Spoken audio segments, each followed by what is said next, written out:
जो स्त्री लाई थी ना जहेज में, वो 2 नंबर स्त्री का ही कमाल है। हमने तो उनको रेकमेंड किया था कि 2 दिन उनको हॉस्पिटल में रखें, मगर उनकी बहू उनको अपने साथ ले गई। अम्मी मुझे माफ कर दे। ज्यादा मेरा दिमाग खराब किया तो तुम्हारी चुटिया पकड़ के घर से बाहर निकाल दूंगी। बस मैं कुछ नहीं कर सकती अब आपके लिए। अम्मी आप जाएं यहाँ से। मेरा अपना खून सफेद हो गया है। मेरे अपने बेटे ने मेरी खबर नहीं ली पलट के। ये केस सिर्फ जबरदस्ती किसी डॉक्यूमेंट पर सिग्नेचर लेने का नहीं है, बल्कि ये केस तो डील करता है अटेम्प्ट टू मर्डर से।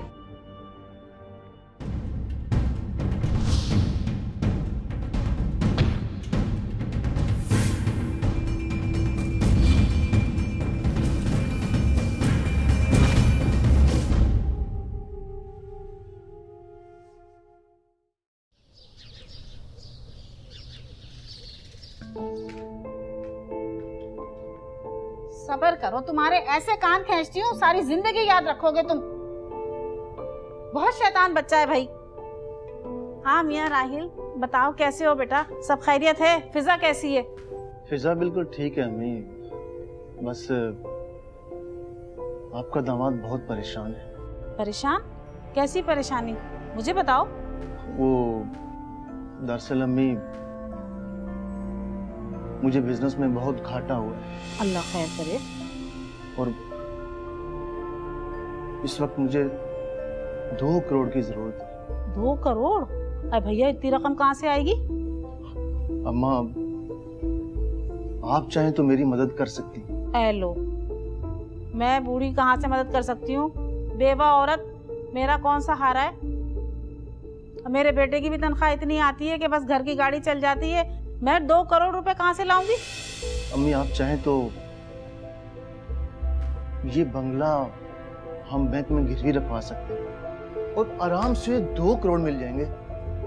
और आप बेफिक्र हो जाएं, मैं मुकर्रर वक्त तक ये कर्जा अदा करके बैंक से सारे कागजात छुड़ा लूंगा।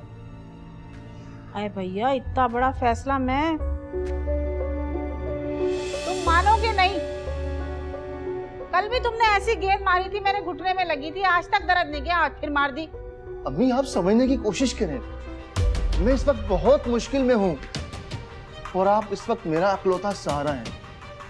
और अगर मेरे पार्टनर ने फ्रॉड का केस मुझ पर डाल दिया तो गिरफ्तारी भी हो सकती है, कोर्ट कचहरी भी हो सकती है। और सोचें, अगर मैं जेल चला गया तो फिर आपकी बेटी फिजा का क्या बनेगा? अस्सलाम वालेकुम राहिल भाई, ये रही आपकी फेवरेट इलायची वाली चाय। वालेकुम सलाम। वाह भाभी वाह, आपके हाथ की बनी हुई चाय तो मेरी सारी थकन उतार देती है। चलो आओ, बहुत शरारतें हो गई। शरारतें करते रहते हो। और अम्मी आप बहुत खुशनसीब हैं, आपकी बहू और आपका दामाद दोनों ही ओबीडियंट मिले हैं आपको। माशाल्लाह। अरे इसमें खुशनसीबी तो मेरी है, क्योंकि आंटी ने मुझे इतना प्यार दिया कि मुझे माँ की कमी महसूस ही नहीं हुई। और मुझे तो ये भी नहीं पता कि बहू और बेटी में फ़र्क क्या होता है। अरे तो तुम मेरी बेटी जैसी हो, जैसे मेरी फिजा ऐसे ही तुम। बिल्कुल। जा जरा मेरे ब्लड प्रेशर की दवाइयाँ तो ले आ बेटा। जी अम्मी। चलो आओ, होमवर्क करना है। राहिल बेटा, मुझे तुम्हारी परेशानी का पूरा अंदाजा है, मगर इतनी बड़ी बात, मुझे कुछ थोड़ा सोचने का वक्त दो। अभी सोचना क्या, बस मैं बैंक में मामला तय कर लेता हूँ, आप कागजात दें और बात सुने, 1 साल के अंदर सारा कर्जा वापस करके ये कागजात छुड़ा लूंगा।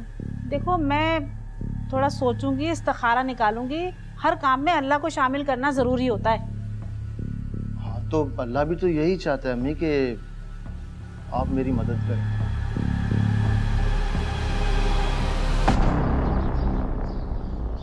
और सुना शैला, तेरा काम का ठीक चल रहा है कि नहीं? तेरी मालकिन तुझे परेशान या ज्यादा चीखते चिल्लाती तो नहीं है तेरे पे? अरे नहीं जुबैदा, शाइस्ता बीबी का घर किसी जन्नत से कम नहीं है, हर चीज है उनके घर पे। हाय हाय, ना हमने कभी ऐसा घर सुना ना देखा। सास बहू के झगड़े तो होते ही होंगे। अरे नहीं, तुझे बता तो रही हूँ, दोनों सास बहू में ऐसा प्यार है जैसे माँ बेटी में होता है। और आयान बाजी, वो तो अम्मा जी की एक आवाज पे धोड़ी चली आती है। अयान, अरे बेटा कब खाना मिलेगा? कितनी देर हो गई, भूख से बुरा हाल हो रहा है। मुझे तो लग रहा है मेरी शुगर ही लो हो जाएगी। क्या हो गया है? क्या तमाशा बना के रखा हुआ है? पूरे मोहल्ले को सुनाना चाहती है ताकि तमाशा लग जाए? अरे मैंने तो खाने का पूछ लिया, क्या हो गया तुम्हें? हराम है कभी अयान बाजी ने अपनी सास के सामने ऊंची आवाज में एक लफ्ज कहा हो। ये रहा खाना, खाए परहेजी खाना। क्या हो गया? तू चिल्ला रही हो मम्मी पे? मेरे सर में दर्द हो रहा था, बस ऐसी कोई बात नहीं है। मेरे सर में दर्द हो रहा था। अरे तबीयत ठीक नहीं है तो उसका मतलब ये नहीं है कि तुम छोटे और बड़े की तमीज भूल जाओगी। मम्मी मुझे माफ कर दें, मैंने जानबूझ के आपसे बदतमीजी नहीं की, मुझे माफ कर दें। जाने दे बेटा, कोई बात नहीं, परेशान है बच्ची। प्लीज मुझे माफ कर दें, मेरा ऐसा कोई इरादा नहीं था, मुझसे गलती हो गई, मुझे माफ कर दें। जा बेटा तू अपने कमरे में जाके आराम कर जा।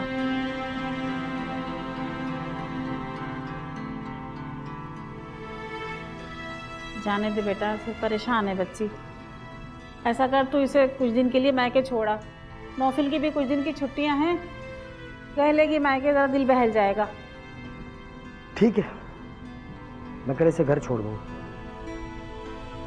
बल्कि नहीं, कल तो मुझे पेशावर के लिए निकलना है। मैं जुनेद भाई को कहूँगा कि वो अपनी बहन को आगे खुद ही ले जाए। अच्छा सुन, जा अपना मुंह हाथ धो ले और एक लफ्ज़ भी अयान को नहीं बोलना, समझा? चल जा।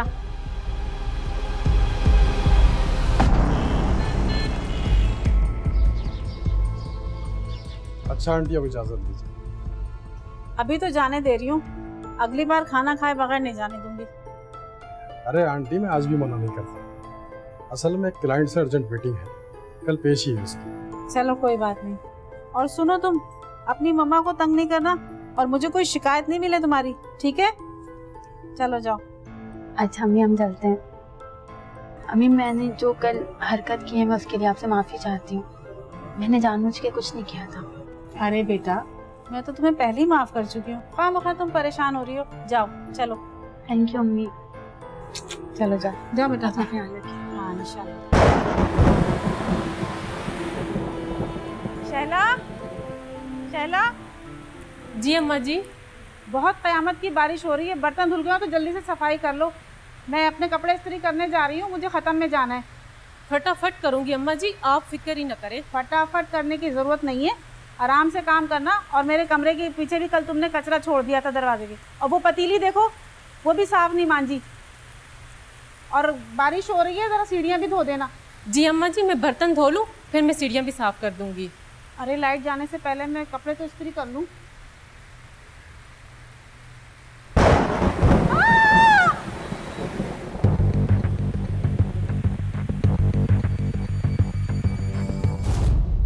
अगर कोई शख्स किसी को कत्ल करने या जरर पहुंचाने की नियत के बगैर उसकी मौत का बाइस बनता है तो उसका ये फेल कत्ल खता में शुमार होगा और ऐसा शख्स दियत का पाबंद होगा। अलबत्ता पाकिस्तान पीनल कोड की दिफा 319 के तहत उसे कैद की सजा भी दी जा सकती है, जिसकी मुद्दत 5 साल तक हो सकती है।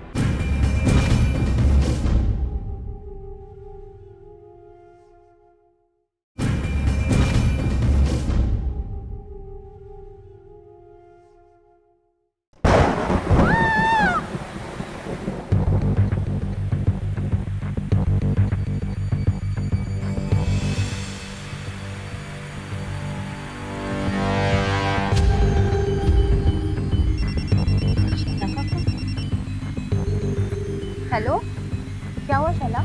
वो अयान जी, वो गिर के बेहोश हो गई हैं। क्या? कैसे हुआ ये सब? पता नहीं, वो बाजी वो अपने कमरे में इस्त्री कर रही थी, वो अचानक से गिर के बेहोश हो गई हैं। प्लीज़ आप जल्दी से आएं, मेरा दिल घबरा रहा है। अच्छा ठीक है, तुम परेशान मत हो, मैं अभी आती हूँ।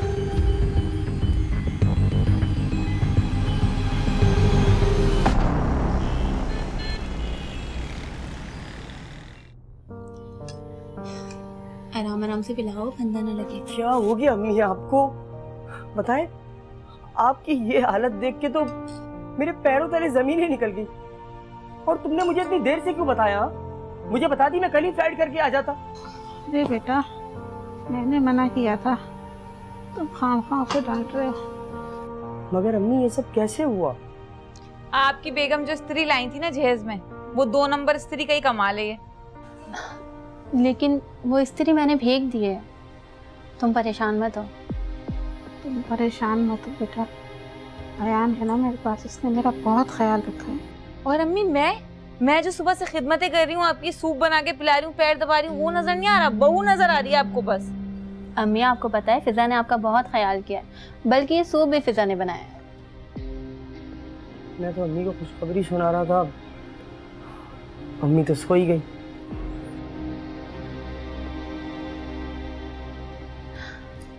उमैर, अम्मी दवाइयों की वजह से सो जाती हैं। आप क्या कहना चाह रहे थे? ऑफिस में मेरी प्रमोशन हुई है, मुझे उसके लिए साउथ अफ्रीका जाना होगा।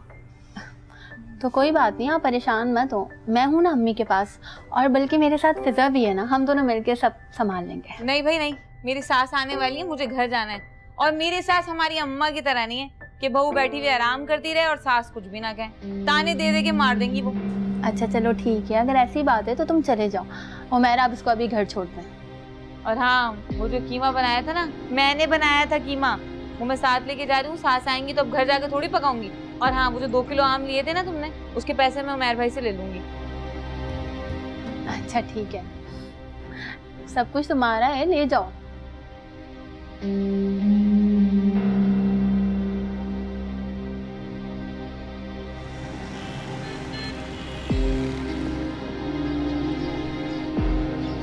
अम्मी, बैंक के सारे मामलात मैंने तय कर लिए हैं। ये बंगला गिरवी रखवाकर तकरीबन 2.5 करोड़ मिल जाएंगे। अब आप जल्दी से कागजात मेरे हवाले कर दें। अयान। जी अम्मी जी, क्या हुआ? वो मेरे तकिए के नीचे मेरे लॉकर की चाबियां रखी हैं, तो लॉकर में बंगले के कागजात रखे हैं, वो तो निकाल लाओ। अरे ये बुध बनी क्यों खड़ी हो, जाओ लेकर आओ। लॉकर में से वो कागजात मैं पहले ही निकाल चुकी हूँ, उसमें अब कोई कागजात नहीं है। क्या मतलब? तुमने लॉकर में से कागज निकाल लिए? जी। तुमने मुझसे पूछे बगैर लॉकर को हाथ कैसे लगाया? मैं इस घर को गिरवी रखने हरगिज़ नहीं दूंगी, समझी आप? ये तुम किस लहजे में अम्मी से बात कर रही हो? तुम तो अपनी चमचागिरी बंद करो, और तुम्हारी यहाँ चमचागिरी करने का कोई फायदा नहीं है, क्योंकि अब इस घर को गिरवी रखने का इख्तियार इनके पास नहीं है। क्या इख्तियार नहीं?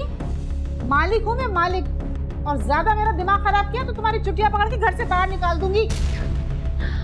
ठीक है, लेकिन इस घर की मालिक अब शाइस्ता नहीं है, मैं हूँ, समझिए आप? मेरे बेटे को फोन करो उमैर को, वो इसका दिमाग सही करेगा आके। उमैर भाई का नंबर मेरे पास नहीं। उमैर को फोन लगाने की कोई जरूरत नहीं, क्योंकि इस घर की असली मालिक अब मैं हूँ। इन सब बातों का कोई फायदा नहीं अब, समझे आप दोनों? क्या बकवास कर रही हो तुम? तुम्हारा दिमाग तो ठीक है? ये बिल्कुल सच कह रही है। ये रहा मुख्तारनामा, जिसमें साफ और वाज़े तौर पर लिखा है कि शाइस्ता बीबी ने अपनी मर्जी से इस बंगले को फरोख्त करने का इख्तियार मेरी बहन अयान को सौंप दिया है। इस पर इनके दस्तखत भी हैं और अंगूठे का निशान भी। झूठ बोल रहे हैं ये दोनों, मैंने कहीं दस्तखत नहीं किया, ना मैंने कहीं अंगूठा लगाया है। आंटी आप शायद भूल गई, उम्र का तकाजा जो है मैं आपको दिखाता हूँ। ये देखिए, ये रहे इनके दस्तखत, और जरा ये भी देखिए, रजिस्ट्रार से तस्दीक भी करवा ली है मैंने और फिजा ने आपको कहा था कि ये आस्तीन के सांप है, दोनों डसेंगे जरूर एक दिन, वही हुआ। अरे मैं इसको अपनी बेटी समझती रही और इसी ने मेरी कमर में छुरा घोंप दिया। दगाबाज, होशियार कहीं की। बस तमीज से, जरा तमीज से बात करना, समझी? और हाँ, अपने इस लालची दामाद को ना फौरन यहाँ से चलता करो। वो यहाँ से नहीं जाएगा, यहाँ से फिर मैं भी जाऊंगी और वो भी जाएगा। तुमने धोखेबाजी, दगाबाजी से ये घर अपने नाम करवा लिया। मेरा बेटा आके इनको निकालेगा, इस घर से भी और अपनी जिंदगी से भी।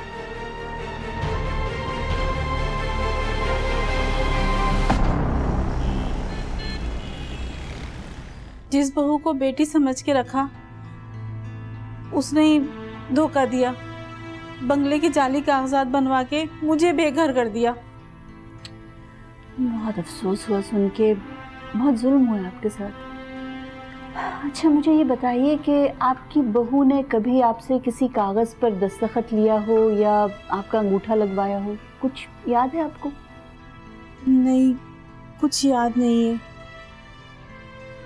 दरअसल 3 हफ्ते पहले एक्सीडेंट से अभी संभली नहीं थी कि एक और वाक़या हो गया, और अयान ने तो जो किया है शायद वो मैं सह लूँ, लेकिन असल गम ये है कि मेरा अपना खून सफ़ेद हो गया है।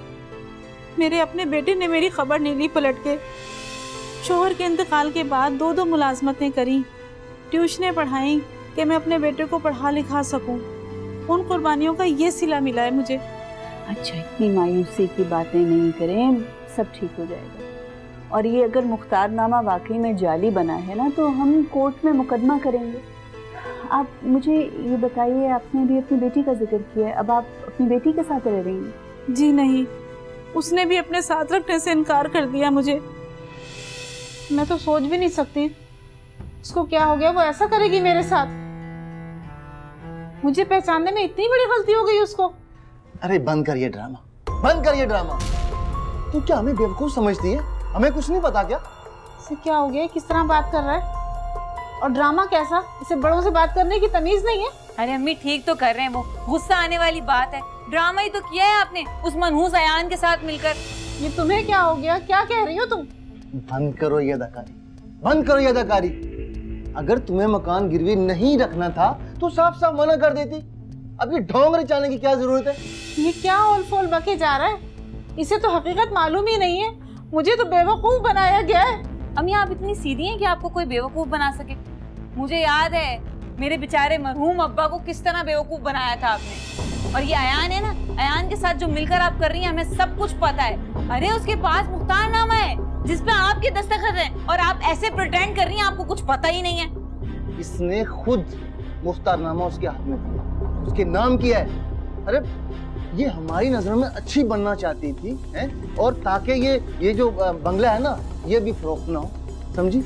फिजा, अब इसे मैं यहाँ पर 1 मिनट भी बर्दाश्त नहीं कर सकता। इसको बोलो यहाँ से निकलो, बल्कि मैं उठो उठो, निकलो यहाँ से, निकलो। फिजा, ये क्या हो गया? तुम लोगों के सिवा कौन है मेरा? मैं कहाँ जाऊंगी, मैं कहाँ रहूंगी? अरे अम्मी मैं अब कुछ नहीं कर सकती आपके लिए। आपने अपनी बहू अयान के लिए इतना सब कुछ किया है ना, उसके नाम अपना घर किया है, उसके पास रहे अब आप जाके। और वैसे भी हमेशा तो आपने उमैर भाई के लिए सब कुछ किया है, शादी धूमधाम से की, घर नाम कर दिया बहू के। वाह वाह, मेरे लिए क्या किया? मुझे बराए नाम जहेज दिया आपने, और तो और मेरे बाप की वसीयत से बेदखल कर दिया। अरे अम्मी, अल्लाह पाक पूछेंगे आखिरत वाले दिन आपसे कैसी माँ है आप। बस मैं कुछ नहीं कर सकती अब आपके लिए। अम्मी आप जाए यहाँ से। जाओ जाओ जाओ, उस उमैर के पास जाओ। उमैर उमैर उमैर। जब मेरे अपने बच्चों ने मुंह फेर लिया तो बहू और दामाद से क्या शिकवा। मेरी एक दूर की बहन है, बेवा है बेचारी, उन्हीं के साथ रह रही हूँ। उनके मरहूम शौहर की कुछ पेंशन आ जाती है, उसमें हम दोनों गुजारा कर लेते हैं। आपको मैंने एक टीवी शो में देखा था, सोचा शायद आप मुझ मजलूम की कोई मदद कर दें। दरअसल इस वक्त मैं किसी वकील की फीस देने के काबिल नहीं हूँ। अच्छा छोड़ें इन बातों को, फीस की आप टेंशन नहीं लीजिए, और प्लीज इतनी मायूस ना हो, सब ठीक हो जाएगा। हम इस फ्रॉड के खिलाफ जरूर मुकदमा करेंगे और आपको मैं इंसाफ दिला के दूंगी। ताज़ीरात पाकिस्तान की दिफा 411 के तहत अगर कोई शख्स कोई जायदाद नाजायज तरीके से हासिल करता है तो उसे 3 साल तक कैद या जुर्माना या दोनों सजाएं भी हो सकती हैं।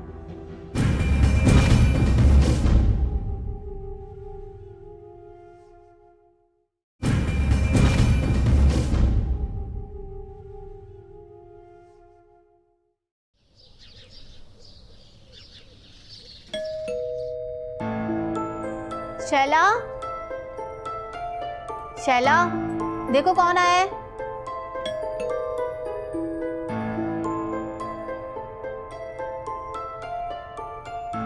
बाजी, ये डाकिया देकर गया है, वो आपका और उमर भाई का नाम ले रहा था। जाओ तुम काम करो।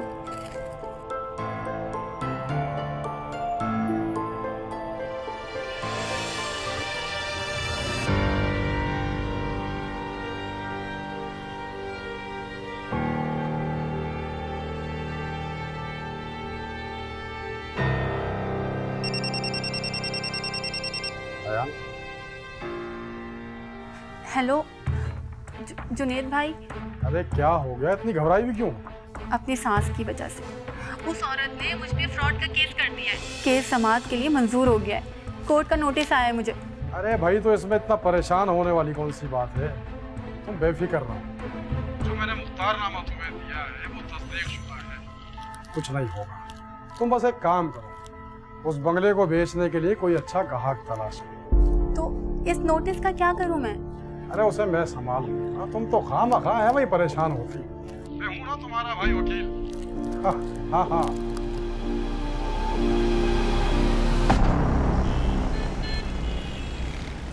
मैडम, कोर्ट में अयान की पैरवी उसका अपना भाई कर रहा है। अच्छा, जी हाँ। उसका भाई वकील है? इत्तेफाक से मुख्तारनामे की तैयारी में वो अपना तजुर्बा जरूर काम में लाया होगा। शाइस्ता बीवी के अंगूठे के निशान और सिग्नेचर दोनों मौजूद हैं। कोर्ट में इन सिग्नेचर्स को जाली साबित करना खासा मुश्किल होगा। मुझे जरा शाइस्ता की फाइल देना। शाइस्ता की, ये लीजिए मैडम।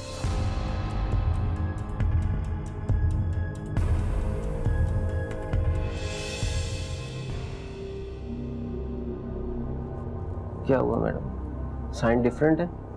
नहीं, सिग्नेचर डिफरेंट तो नहीं है, लेकिन एक फर्क फिर भी है। शाइस्ता पढ़ी लिखी खातून है और पुख्ता सिग्नेचर है उनका, जो इन डॉक्यूमेंट से नज़र आ रहा है। लेकिन ये जो मुख्तारनामे पर सिग्नेचर किया गया है, इसमें जैसे हल्की सी लर्जिश है हाथ में, जैसे पेन के ऊपर गिरफ्त कोई मजबूत ना हो। मैडम, बज़ाहिर तो मामूली फ़र्क है, लेकिन बेहद अहम है ये। आपके ख्याल में क्या वजह हो सकती है? देखो, जब शाइस्ता हमारे पास ये केस लेकर आई थी ना, तो किसी हादसे का जिक्र कर रही थी जो 3 हफ्ते कभी हुआ था, और मैं नोटिस कर रही थी कि ये मुख्तारनामा भी 3 हफ्ते पहले का है, 6 जुलाई। जी मैडम, दोनों वाक़यात में ताल्लुक़ का इम्कान खारिज नहीं किया जा सकता। यही सोच रही थी मैं। ज़रा मालूम तो करो, 3 हफ्ते पहले शाइस्ता साहिबा के साथ किस नौयत का हादसा पेश आया था, कौन से हॉस्पिटल में लेकर गए, किस डॉक्टर के अंडर ट्रीटमेंट में थी, और डिस्चार्ज कब किया गया था उसको। ये हमें जब तक ये वाली सारी डिटेल्स मालूम नहीं होती ना, हम इस पावर ऑफ अटर्नी को जाली नहीं साबित कर सकेंगे। ठीक है मैडम। तुम क्या कह रही हो? ये घर तुमने अपने नाम करा लिया, और अम्मी ये घर छोड़कर चले गई। अरे ये तुमने मेरे पीछे क्या खेल खेला यार? उमैर, आप जो चाहे मुझे सजा दे दे, लेकिन एक दफा मेरी बात तो सुनना। अरे सुनने को बाकी क्या रह गया है? मैं 2 हफ्ते के लिए घर से बाहर क्या किया? तुमने तो घर में कोहराम मचा दिया। मैंने ये सब कुछ हमारे खानदान के लिए किया, आपके लिए, अम्मी के लिए, हमारे बच्चे के लिए किया। अयान, तुम्हारा कहने का मतलब क्या? खुल के बोलो। मतलब राहिल अम्मी को बेवकूफ बना के पूरी प्रॉपर्टी अपने नाम करवाना चाहता था।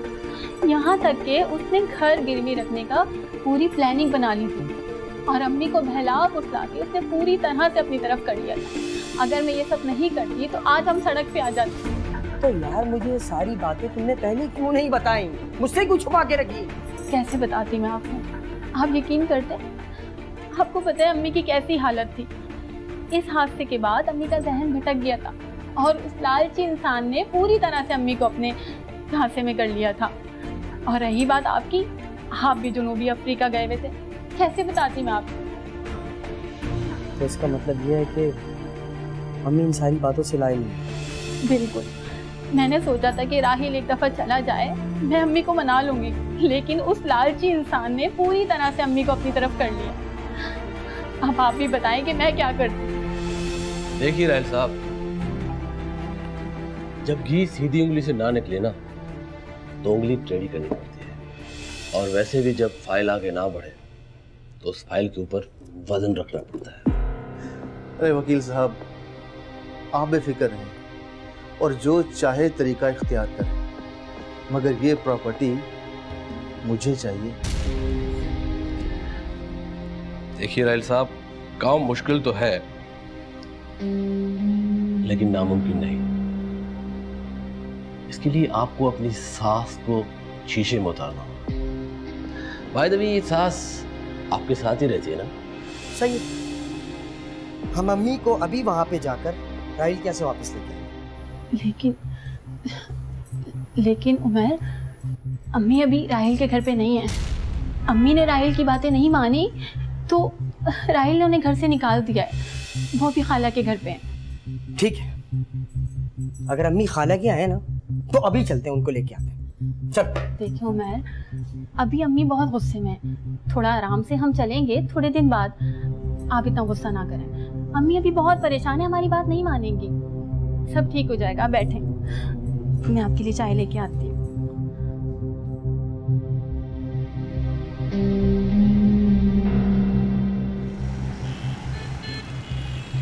मैडम, आपका अंदाज़ा बिल्कुल दुरुस्त था। इलेक्ट्रिक शॉक के बाद शाइस्ता बीवी जिस डॉक्टर के पास ज़ेरे इलाज रही, उससे हासिल करदा इन्फॉर्मेशन खासी अहम है।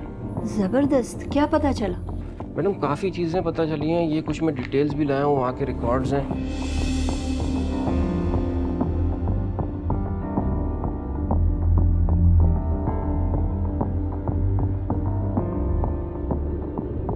तो ये तो हमें इन्फॉर्मेशन पुलिस से शेयर करनी चाहिए। इस घरेलू मुलाजमा से जाकर मिलो और देखो इस पर कितना एतबार किया जा सकता है। ठीक है। ताज़ीरात पाकिस्तान की दिफा 315 के तहत अगर कोई शख्स इरादतन किसी हथियार या किसी फेल से किसी को जिस्मानी या जहनी नुकसान पहुंचाए जो इसकी मौत का सबब बने तो उसे कत्ल शुबे अम्द का मुर्तकिब करार दिया जाएगा, जिसकी सजा 14 साल तक हो सकती है।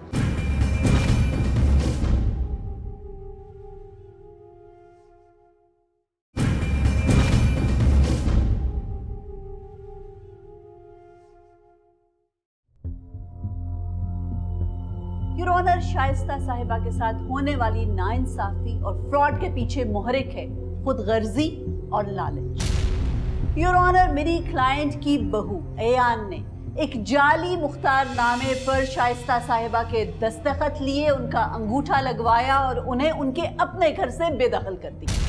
योर ऑनर, आमना कबीर साहिबा बातों के हेर फेर से झूठ को सच साबित करने पर तुली हुई है। वो नेकी जो मेरे क्लाइंट ने अपने खानदान की भलाई के लिए की, उसे उसका जुर्म करार दिया जा रहा है। सच तो यह है योर ऑनर कि शाइस्ता बीबी का दामाद उनकी प्रॉपर्टी हथियाना चाहता था, जिसे बचाने के लिए मेरे क्लाइंट ने अपनी सास को कायल किया कि वो पावर ऑफ अटॉर्नी अपनी बहू के नाम पे कर दे बस। योर ऑनर, वकील साहब जिस मुख्तारनामे की बुनियाद पर इस कदर बाएतमाद नजर आ रहे हैं, सर उस मुख्तारनामे की हैसियत क्या है ये भी अदालत के सामने अया हो जाएगी।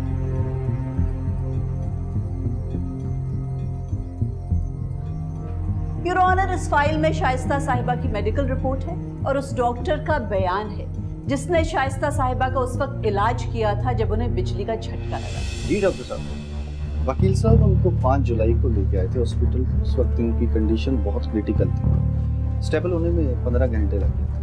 और रिलीज कब किया गया इन्हें? हमने तो उनको रेकमेंड किया था कि 2 दिन उनको हॉस्पिटल में रखें, मगर उनकी बहू उनको अपने साथ ले गई। अच्छा, साथ लेके जाने की कोई खास वजह? उनका यही कहना था कि उनका बेटा बहुत छोटा है और घर में अकेला है, हस्बैंड उनके बाहर हैं। तो इस बात से हमें यकीन दहाई करवाई कि मैं इनका मुकम्मल ख्याल रखूँगी, प्रॉपर मेडिसिन देती रहूँ। मेडिसिन?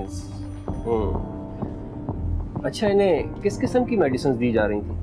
ये उस वक्त की कंडीशन के मुताबिक हमने उनको हैवी डोज दिए थे, जिसकी वजह से 2 दिन उन पर गलूदगी तारी रही। योर ऑनर, डॉक्टर के इस बयान से साफ साबित होता है कि जिस रोज शाइस्ता साहिबा को बिजली का झटका लगा वो अद्वियात के असर में थी और उनके हवास मुकम्मल तौर पर बहाल नहीं हुए थे। डॉक्टर्स ने इसरार किया कि शाइस्ता साहिबा की तबीयत अभी ऐसी नहीं है कि उन्हें घर ले जाया जाए, लेकिन इनकी बहू ने जबरदस्ती इन्हें वहां से डिस्चार्ज करवाया और घर वापस लेकर आई।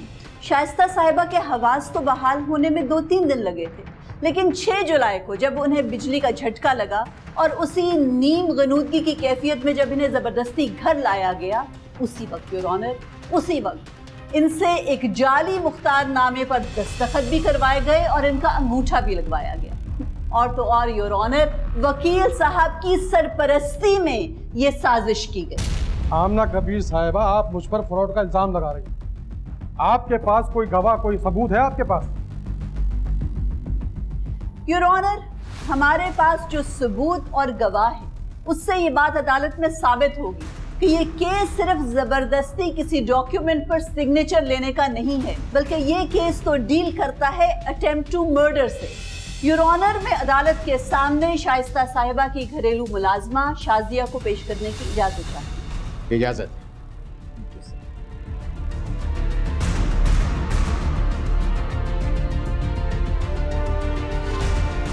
शाइस्ता साहिबा, आप अदालत को बताएंगी कि वो स्त्री जिससे शाइस्ता साहिबा को बिजली का झटका लगा था, क्या वो स्त्री उनके ज़ेरे इस्तेमाल थी? क्या वो स्त्री उनके कमरे में ही रहती थी?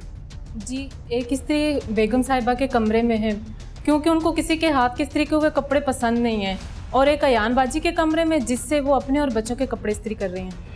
ठीक, अच्छा ये बताइएगा कि क्या हादसे के रोज़ वकील साहब भी उस घर में आए थे? ये किस किस्म का सवाल है? हाँ बिल्कुल, मैं वहाँ गया था अपनी बहन और भांजे को लेने के लिए, और उन्हें लेकर वहाँ से चला गया था। क्या वकील साहब दुरुस्त फरमा रहे हैं? ये वाकई में फौरन उस घर से चले गए थे? हाँ जी, चले गए थे, मगर अचानक से फिर वापस आ गए। कह रहे थे कि अरे लगता है मैं चाबी अंदर भूला है, मैं आता हूँ। हाँ हाँ, मुझे याद आया, असल में मेरी चाबी अंदर कमरे में रह गई थी, बस वो लेने गया था। हाँ हाँ जी, मुझे याद है, मैं बेगम साहिबा के कमरे की ना सफाई करने जा रही थी, तो तब मुझे ना जुनैद भाई वहाँ से निकलते नजर आए थे। तो जुनैद साहब जब पहली मर्तबा घर में दाखिल हुए थे तो क्या शाइस्ता साहिबा के ही कमरे में बैठे हुए थे? नहीं तो वहाँ पर तो नहीं थे, ये तो सारा वक्त ड्राइंग रूम में गुजारा इन्होंने, और फिर उसके बाद बाजी आयान और नौफिल बाबा के साथ घर से बाहर चले गए थे। ठीक, बहुत शुक्रिया, आप तशरीफ रख सकती हैं। योर ऑनर, शहला साहिबा के बयान को, जिसको इन्होंने झुटलाया तक नहीं, उससे तो वाज़ेह होता है कि वकील साहब शाइस्ता साहिबा के कमरे में नहीं गए थे, और अगर ये वहां पहले नहीं गए थे तो इनकी गाड़ी की चाबियां शाइस्ता साहिबा के कमरे में किस तरह हो सकती थी? योर ऑनर, वकील साहब ने भरी अदालत में झूठ बोला कि ये अपनी गाड़ी की चाबियां ढूंढने गए थे शाइस्ता साहिबा के कमरे में, जबकि हकीकत ये है कि ये एक सोचे समझे प्लान के मुताबिक शाइस्ता साहिबा के कमरे में उनकी इस्त्री के साथ टेम्परिंग करने गए थे, ताकि इस्त्री खराब कर सके और उसमें से बिजली का करंट निकल सके, क्योंकि इनको मालूम था कि शाइस्ता साहिबा अपने कपड़े खुद इस्त्री करती हैं, उन्हें बिजली का झटका लगेगा और उनकी जान चली जाएगी। ये सरासर झूठ है, इल्जाम है मुझ पर। मैं आप पर हता के इज्जत का दावा करूंगा अहमद अली साहिबा, जो इस्त्री पहले से ही खराब थी, जिसे कबाड़ में फेंका जा चुका है, और जिस इस्त्री को आपने देखा तक नहीं, तो आप कैसे कह सकती हैं कि उसके साथ टेम्परिंग की है? ना बताइए। वकील साहब, आपके हद तक इज्जत के दावे से पहले आपका लाइसेंस कैंसिल होगा। योर ऑनर, वो स्त्री जिसे जानबूझकर एक साजिश के तहत बाकायदा प्लानिंग से खराब किया गया ताकि उससे शाइस्ता साहिबा की जान चली जाए, योर ऑनर, वो स्त्री तो हमने बरामद कर ली। तो उस स्त्री का क्या हुआ जिससे शाइस्ता बीवी को करंट लगा था? क्या वो ठीक करवा ली? नहीं जी, मैंने बोला भी था अयान बाजी को, पर वो मेरी बात मानी नहीं। कहने लगी अगर खराब है तो उसे स्टोर में डाल दो। और वो अब भी स्टोर में ही है? नहीं जी, वो तो मैं उठा लाई थी, सोचा था कि कबाड़िए पे बेच दूंगी तो कुछ पैसे ही मिल जाएंगे। अच्छा, पैसे मिल जाएंगे। आप एक काम करें कि वो स्त्री मुझे ला दें, और जो कबाड़िया पैसे देगा ये उससे 100-200 ज़्यादा ही है, ये आप अपने पास रखिएगा। जी अच्छा जी, आप यहाँ ठहरे, मैं अभी लाई। जी। योर ऑनर, वो टेम्पर्ड स्त्री बरामद करने के बाद मेरे असिस्टेंट शहरियार उसे उसी कंपनी ले गए जहां से वो स्त्री मैन्युफैक्चर हुई थी, और योर ऑनर, उस कंपनी की रिपोर्ट भी हमारे पास मौजूद है।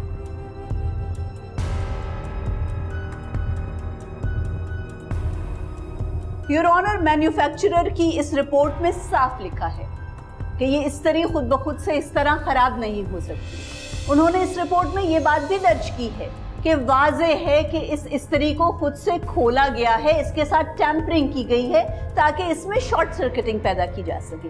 और योर ऑनर, ये काम कोई और नहीं वकील साहब ही कर सकते हैं, क्योंकि हमारी गवाह ने अदालत के सामने बताया है कि हादसे के रोज वकील साहब ही शाइस्ता साहिबा के कमरे में गए थे। ये झूठ है, सरासर झूठ है। मैं वहां सिर्फ अपनी चाबियां लेने गया था, और मेरे पास क्या कोई स्क्रू ड्राइवर था, कोई औजार था मेरे पास जो मैं इस तरीके पर टैंपरिंग कर देता? बताइए। वकील साहब, आप उस रोज शाइस्ता साहिबा के कमरे में अपनी गाड़ी की चाबी ढूंढने नहीं गए थे, बल्कि अपनी गाड़ी की चाबी साथ लेकर गए, और गालिबन यही चाबी है ना?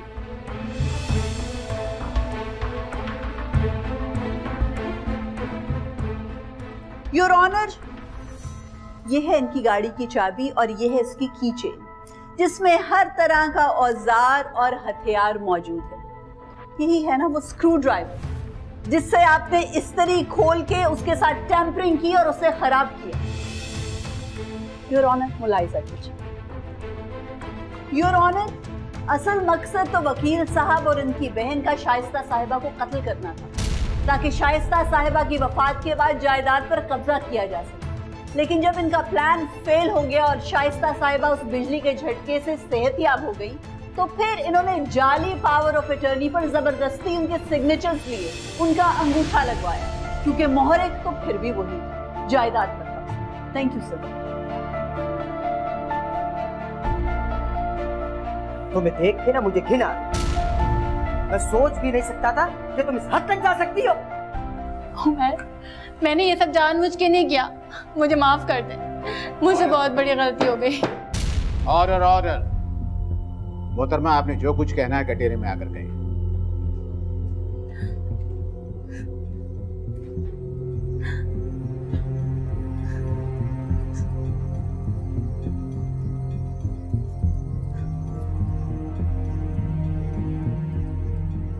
तुम्हारा पूरा नाम क्या है? मेरा नाम अयान उमैर है। क्या तुम एतराफ़ जुर्म करती हो? जी। ये बताओ, ये मंसूबा तुम कब से बना रही थी? जज साहब, राहिल मेरी नंद का शौहर, जब से उसने इस घर को गिरवी रखने की बात की, मैंने सोचा कि मेरी सास तो बहुत आसानी से इस बात के लिए मान जाएगी, तो मैं क्यों पीछे रहूं। मैंने जितनी उनकी खिदमत की, उनका ख्याल रखा, सब पानी में चला गया। जैसे ही राहिल आता था, मेरी सास इतनी आसानी से मान जाती थी। मैंने भी फैसला कर लिया कि मैं इस जायदाद को अपने हाथ से जाने नहीं दूंगी। तुम्हारी सास कहाँ है? नजर नहीं आ रही। जो मैं रात का दिन है, खत्म में गई हैं, और कहाँ जाएंगी। अच्छा अच्छा।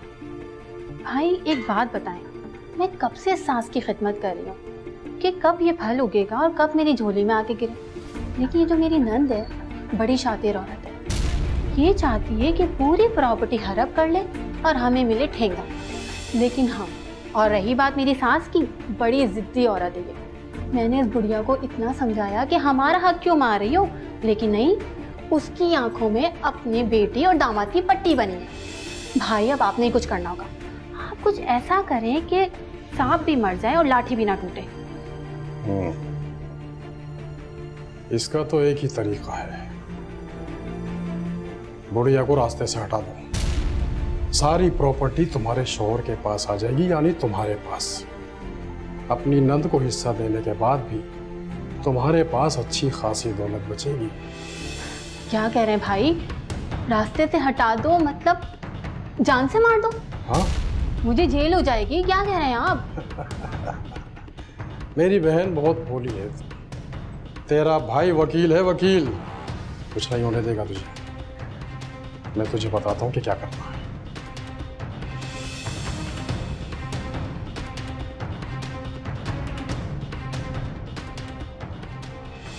भाई एक बात बताऊं, इसके लिए ना जुमेरात का दिन बहुत अच्छा है। जुमेरात वाले दिन वो ख़त्म में जाती है, वो जैसे स्त्री को हाथ लगाएगी तो उसकी जिंदगी का चिराग हमेशा हमेशा के लिए बुझ जाएगा। जज साहब, हमने पूरी कोशिश की कि किसी तरह इस औरत को ख़त्म कर दिया जाए, लेकिन ये औरत इतनी सख्त जान थी कि ये बच गई। लेकिन जज साहब, फिर मजबूरन मुझे और भाई को मुख्तारनामे पे दस्तखत कराना पड़े। तमाम तर हालात और वाक़यात का जायजा लेने के बाद अदालत इस नतीजे पर पहुंची है कि पेश करदा मुख्तारनामा धोखे से तैयार किया गया है। लिहाजा अदालत इसे कलअदम करार देते हुए मुल्ज़िमान अयान उमैर और वकील जुनैद अख्तर के खिलाफ फ्रॉड और इक़दाम कत्ल की दफ़ात के तहत मुकदमा दायर करने का हुक्म देती है। और यह अदालत हुक्म देती है कि वकील जुनैद अख्तर का लाइसेंस कैंसिल करने के लिए बार काउंसिल को लेटर लिखा जाए। अदालत बर्खास्त की जाती है। अगर आप भी कोर्ट नंबर 5 में कोई केस पेश करना चाहते हैं तो हमें ईमेल करें court5@sama.tv।